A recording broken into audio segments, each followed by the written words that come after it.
All right, let's dive right into the most important lesson. It's also the lesson that most couples struggle with.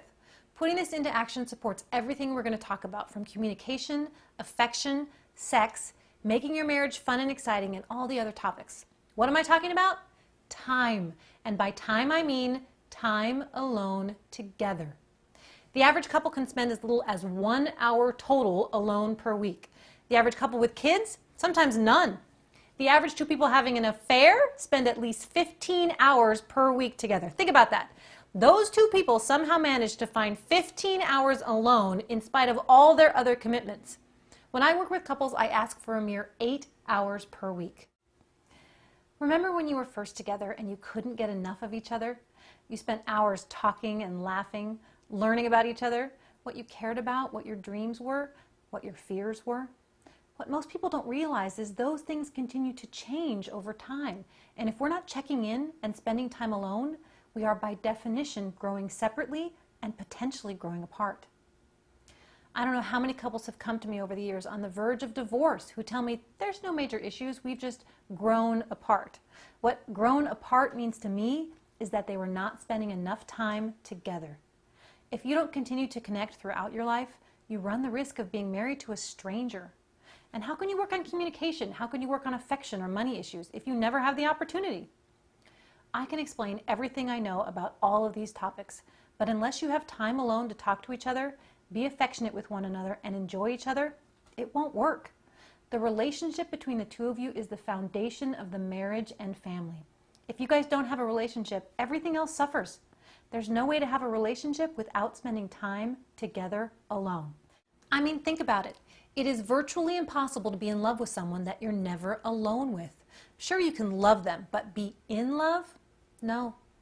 When we're married, we spend a lot of time together as husband and wife, with friends and family, paying bills, taking care of the home. We also spend a lot of time as individuals in our separate jobs with separate interests.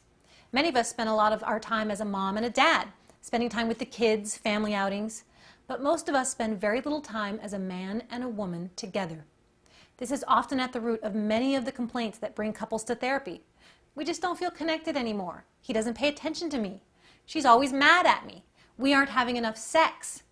I know for a fact that many of these things are occurring because their priorities are off. In order, our priorities should always be marriage, kids, job, family and friends, etc. If the order gets mixed up, the whole thing could fall apart. When I ask for this, most couples look at me like I've lost my mind. What about my job? I have to provide for the family. I don't see my kids all week. I have to spend time with them at night and on the weekends. I understand what it means to be a working couple with children.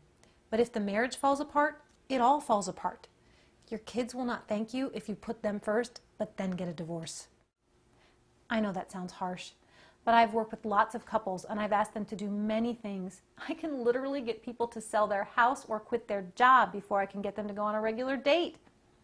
For instance, I worked with Joel and Diana for several months. As usual, we discussed the issues at the very beginning and they acknowledged that they spent very little time together. Over the next several weeks, we worked on their communication, their sex life, his anger issues, and their constant fighting over money.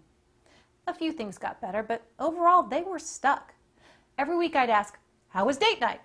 They'd laugh, look a little guilty, and say, "Oh, we just can't seem to find the time."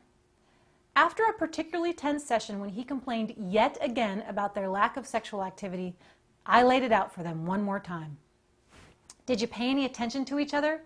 What did you do to make her feel connected? What did you do to make him feel appreciated? And when did you do it? You don't spend any time together alone. They finally got it, began spending time together, and everything we had talked about over the last couple of months clicked. I see this pattern in couples I work with time and time again.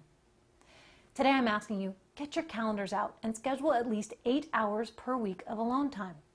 In the next segment, I'll help you really understand what I mean by alone time together and give you some ideas on how to find that time on your calendar and what to do and what not to do with that time. I really enjoyed making this video for you. I hope you found this first video in the series on spending time together valuable.